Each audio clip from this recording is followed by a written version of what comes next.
Update. Am I the a-hole for telling my parents that they deserve to be kicked out of my sister's wedding? Original post. So my 37 female, brother Mike 35 male, is a knob. Always has been and always will be. He has been babied to the point of uselessness by our mom and dad, and that's made him an entitled slob. When he was younger, he showed promise playing rugby, which had my mom and dad believing he was going to be a superstar. The problem was that he never had the work ethic to fully fulfill his potential. However, this meant that he was the golden boy of the family and could do no wrong in my parents' eyes. He was a bully at school, which they brushed off as other kids making up lies, but he was an even bigger bully at home to our younger sister Kelly, 31 female. He would constantly prank her, which basically meant he would do anything he could to embarrass her, including things like pulling her dress up in front of the whole family at a wedding when she was 15. Mom and Dad just said it was siblings being siblings, but the rest of the family were mortified by his behavior. I did try to stick up for my sister, and it worked to a certain extent, but after I went away to uni, there wasn't much I could do, as Mom and Dad just don't listen to anyone. It got so bad that when she was 18, my sister gave up going to her dream university, St. Andrews, and instead moved to London to go to Imperial College London. This was a huge shock to all of us, as she had been talking about St. Andrews since she started high school at 11. When I asked why, she said that St. Andrews was too close to home, and she would be expected to go back more often, but if she went to London, she would only have to go home for Christmas. This broke my heart. After she left, she did exactly that. The only time she was home was Christmas and when I got married. This really annoyed Mom and Dad, as they said she was abandoning the family. I kept my mouth shut and just let them whine occasionally, as I didn't want an argument. After graduating from uni, my parents expected her to move back home. But she didn't. She got a job working in southern England and stayed down there. We are from Scotland, for reference. 6 years ago, Kelly met a great guy, Jake, 30 male. The day she met him, she called me gushing about him, and I've honestly never heard her speak about anyone the way she does him. I've met him several times when I've gone down to visit Kelly, and he's great. Good looking, funny, great job. His family are lovely, and most importantly, he treats Kelly like she hung the moon. It's very cute. After she met him, she cut down how much she came home even more, as she spent the first Christmas with his family, and then the pandemic happened, so she ended up not coming home for 3 years. Her first Christmas home, Mike started his usual BS trying to be the center of attention. When it didn't work out as well as he wanted, since most of the family were more interested in getting to know Jake, he then tried to prank Kelly. He got a big bowl of water and was going to pour it over her. Jake saw what was happening and stepped in front of Kelly, telling Mike not to even think about it. Side note, Jake is 6'3" and has been doing martial arts since he was 4, so he can be very intimidating when needed. Mom and Dad tried to play it off as a harmless prank, but Jake was having none of it. Mike started whining about it just being a prank, and Jake told him that if he pranked Kelly one more time, he would prank Jake by putting his foot up his arse and his fist down his throat. Kelly and Jake left about an hour later, but after that, Mike, Mom, and Dad all had an issue with Jake. Kelly hasn't been back home since. That leads us to now. Kelly and Jake are getting married. They sent out invites in February for August. However, they didn't invite Mike. Mom and Dad are obviously incensed by this and had a huge argument with Kelly. They threatened not to go, and Kelly just said no problem, and that she would get Granddad to walk her down the aisle. I went around to their house on Saturday with my kids. Immediately, my mom started complaining about Kelly and the wedding. I sat and listened for a while before I'd had enough. I asked her what she actually expected. Her and Dad have allowed Mike to be the golden child and get away with everything.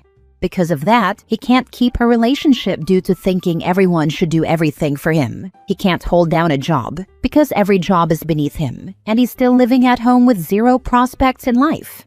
The man-child is a bully who I don't trust to be around my children unsupervised.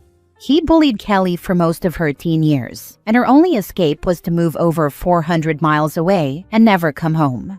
My mom got very quiet and then asked me to leave. A few hours later, my dad called, going mad because I'd upset my mom and was taking the side of an ungrateful little girl instead of my parents who gave me everything. This started a huge argument between me and him, where I told him he'd been a crap dad to Kelly and didn't deserve to walk her down the aisle. I've just had enough, but now I've got extended family members telling me I've gone too far, as my mom is barely speaking to anyone and keeps crying. My granddad said it was about time I told them off, but my grandma is upset by all the arguing. So, am I the a-hole for telling my parents that they sucked as parents and deserved to be kicked out of my sister's wedding? Now for the top comments before reading the update. Not the a-hole. Sounds like they kicked themselves out. They only care about Mike's feelings, not the years of trauma they caused Kelly. Not the a-hole. If they can't stand the truth, they need to hibernate. I vote Grandpa walks her down the aisle regardless of who attends. My sister isn't changing her mind. They aren't going to the wedding no matter what. She only invited them as she thought it was the right thing to do in the first place. So, Granddad will be walking her no matter what. Be prepared for them turning up anyway, and with Mike in tow. I am going to speak to Kelly about this. I don't think they would, but it's better to be safe than sorry. Love, Jake. Can't wait until they get older and expect Golden Child to take care of kids. OP. Don't bail them out. Let them experience the fruit of their years of bad behavior. Maybe then they will realize they did something wrong. Don't let your kids be around your parents unsupervised. Personally, I wouldn't allow your parents or brother around your kids at all. You may be numb to it, but witnessing abuse all the time can be quite damaging for kids' mental development. You might want to consult a therapist for their thoughts on how exposure to them could be affecting your kids. My kids have never been around my parents without either myself or my husband, as I know they would let my brother be around them unsupervised. They won't be going anywhere near my parents for a long while. They don't like going to my parents' house anyway. Now for the update. Hi all, that post took off a lot more than I thought it would. There were way too many comments for me to respond to, but I tried to read every one of them. I was asked for an update, so here it is. There were a few things that came up repeatedly, so I'll address them first. The pranks only started after I had left and gone to uni. He would say things to Kelly and I would argue back when we were younger, but it wasn't anything more than that until after I'd left home, so there wasn't much I could really do to stop it. I did speak to our parents, but they were useless. Second, about my kids. I didn't bring them around much, as they didn't like going to my parents' house. They said it was boring and they didn't like Mike. After all the comments I received, I sat them down and asked again. For my daughter, it really is just that she finds it boring and says Mike is a weirdo. My son, however, said he doesn't like being around my dad because he keeps trying to make him play rugby. I had heard these comments before and told my dad to drop it, but he would still make remarks occasionally. I had no idea it was actually upsetting my son. This surprised me. My son doesn't like sports, watching or playing. He's very much like his dad in that regard. He's into Pokemon, plays online, and goes every Thursday evening to play in a tournament at our local card shop. Rugby is an absolute no-go for him. The third thing was about security at the wedding. I spoke to Kelly and Jake said that 2 of his groomsmen are police officers who are aware of the situation, so that won't be a problem. Lastly, there were a lot of comments about Mike being the golden child. For more backstory, he wasn't really the favorite until his talent in rugby came to light. After that, he was special and had to be treated as such. I think he was seen as mom and dad's way of being special within the family because they had such a super talented child. Anyway, today I decided to sit down with my parents and tell them I needed a break from them. When I got there, my dad immediately wanted me to apologize to my mom, but I said that wasn't going to happen. There was a bit of back and forth between him and me until my mom stepped in and asked why I was there if not to apologize. I told them I had spoken to Kelly and she didn't want them at the wedding at all, that they needed to stay away and respect her decision. They weren't happy, but said they wouldn't go where they weren't wanted. I then told them I wanted space until after the wedding because I couldn't keep being around them and keeping my mouth shut. I thought some space would be good for all of us. My mom wasn't happy and started going on about seeing my kids. I told them the truth. that my kids hate coming to their house, and told my dad exactly why my son doesn't want to be around him. He got upset and said rugby would be good for him. I shut that down and said I'm not going to force my son to do something he doesn't want to do, especially something I know he'll hate. I also told him that if I hear him mention it around my son again, he won't see him again. Right now, they'll only be seeing my kids at family events, so I'm hoping it won't be a problem. I then asked them what their long-term plan was with Mike. Are they going to keep things the way they are until they're 90 and Mom is still making all his meals? What happens when they're gone? Who will look after him? Because it won't be me. What happens if they get ill? Who will look after them? Mike is incapable. Kelly lives down south, and I plan on moving back to my husband's hometown, 3 hours away, once the kids have left home. So I can't do it. They just looked at me blankly. I really don't think they'd ever even thought about any of that before. I told them they had set Mike up to fail, and now they needed to deal with it. I also told them I knew they were leaving everything to him in their will, but with how they've babied him, he'd blow through that money in less than a year. Then what? I could see the panic in my mom's eyes when I said that. She either hadn't thought about it or thought I would look after him, which she now knows isn't going to happen. I also think she was shocked that I knew about the will. After I told them what low contact with me would look like going forward, and them not being happy about it, I left. Hopefully I've given them a lot to think about. I'll check in with them from time to time, but that's all for now. I'm going to visit Kelly in the next couple of weeks, so I'm looking forward to that. My extended family have also backed off after I sent them all a text saying if they were so concerned about my mom, they could be her support system and deal with Mike, the same way Kelly and I have had to for years. Not surprisingly, none of them wanted to. Otherwise, I'm just going to try and get on with things as normal. Thanks for the not the a-hole verdict and all the advice. It opened my eyes to a few things I'd been brushing off. I also told them I knew that they were leaving everything to him in their will, but that with how they have babied Mike, he would blow through that money in less than a year. And then what? Some people inherit their parents' house, and through good financial planning and healthy financial habits, they manage to keep the house for future generations. Other people, after being cosseted all their lives and being gifted a modest fortune or home, blow through it in a year, or 2 or 3, and end up having the property seized for failure to pay taxes, or for not keeping up the property, or it gets seized by the bank because the new owner decided to get a home equity loan for some quick cash and forgot to make the monthly payments. I would feel bad for your brother, but it's hard to do that for someone who still acts like a child as an adult. How shameful of them to leave everything to one child when they have 3 children and OP has children, and the other is getting married and will most likely start a family soon. OP, please don't let them come crying to you if they need any elder care in the future. Mike can take care of them. Based on the update, it sounds like that is exactly what they were expecting. And for OP to take care of Mike as well. Leaving everything to Mike isn't any more shameful than the way they have been handling things up till now. They know the 2 daughters will be able to take care of themselves, so at least they are following through with the enabling as long as they can. Sarcasm. They 100% thought I would be around to look after them and Mike. They were shocked when I told them that wasn't going to happen. I'm hoping it's a real wake-up call for them. My parents don't have much in savings, so Mike will sell the house as quickly as possible, go into the cheapest rented accommodation he can find, and blow the money on FIFA, nights out and clothes.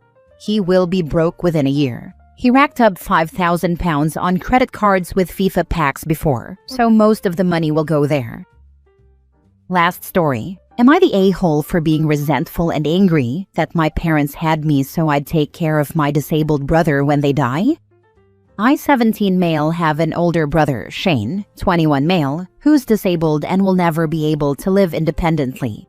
My parents knew from birth that Shane was physically disabled, but it was when he was around 3 that they realized he was on the autism spectrum too. By the time I was born, he had also been diagnosed with an intellectual disability. All 3 of these together mean he has a lot of care needs. He needs help getting in and out of his wheelchair in bed, washing himself and brushing his teeth, eating and drinking, holding anything in his hands, and he's nonverbal, so he doesn't have the communication skills to express what he needs with words. I was primarily raised by other family members until I was 5. I spent those first 5 years moving from relative to relative and would visit my parents and Shane. Once I turned 5, my parents moved me in and started teaching me all about taking care of Shane. They had me picking up after him, learning to bathe and feed him, and doing all kinds of things. They told me how important I was to our family and how they knew Shane needed me before they even had me. I was 8 when my parents admitted they had me because they knew he'd need a sibling to look after him when they died, and they were so glad they had me, so they'd never have to worry about it. My life has revolved around this, and it has also limited my life. There were things I just never got to do because my parents deemed them too high risk for me. So I don't know how to swim. I don't get to hang out with friends, really ever. I only had friend birthday parties, and they never rented a bounce house or got me a trampoline when I was younger. All play with cousins was expected to be gentle and have no risk of causing me harm. Their biggest fear isn't that I'd die because they'd miss me, but because of Shane. My education has suffered a lot because of it. I'm graduating next year and I already know my grades won't be anywhere close to good, but I'll pass, which is something, at least. My extended family doesn't want to help me have a life, and I feel brushed off whenever I ask them for help. My parents only care about me as Shane's future guardian, and not as their son too. Now that I'm older and I feel like I never really got to be a kid, I'm so resentful, and I'm angry at my parents for putting me in the position I'm in. Lately, I've been really bitter in interactions with my parents. They've called me out on it, and I finally told them exactly how I feel. I admitted to being resentful and angry that they had me to be my brother's keeper. They got mad at me for having any problem with it. They think I should love Shane enough to do all this stuff willingly. My extended family has been acting colder since I told my parents to, so I know the family I've seen lately, paternal grandma, paternal aunt and uncle, maternal cousin of my mom, are on my parents' side. Although I already knew that, nobody cared to help me. Am I the a-hole though? Now for the top comments. Thoughts? Shane is not your child and not your responsibility. You need to look into getting a job and saving money to move out on your own. Look into shared accommodation to begin with as it's more affordable, then leave. You are not your parents' backup plan. There are plenty of options for your parents that don't include you sacrificing your life. One step at a time, and start your exit plan ASAP. Do you have any friends or family that you can speak with about this situation? I mentioned in my post that I have talked to extended family. They won't help me and side with my parents on this. My friends know, but they can't help me. My parents never let me get a part-time job. I tried once or twice, and they intervened and said I wasn't allowed to work and they didn't give their consent. They don't like me being out of the house for that long. Not the a-hole. They can't force you to be the caregiver. Move out and don't sign anything without reading. Extended family don't want to be straddled with Shane either. That's why they support the parents' plan. I can't move out, but I've never signed anything nor would. I don't want to be his caregiver the way they expect me to be. You can move out when you graduate. Someone else suggested joining the military, and I second this. I did at 17, not because of a crappy home life, but because my parents couldn't help with college. I wanted out and away from our little town that offered nothing. The best decision I ever made. And it is absolutely horrific that your parents conceived you to be your brother's keeper. That is not your job, it's theirs. Please get out as soon as you can. It'll be hard, but you need to get out ASAP. God bless you and good luck. That's really not something I would ever do. I'll look at other options, but the military is a hard no for me.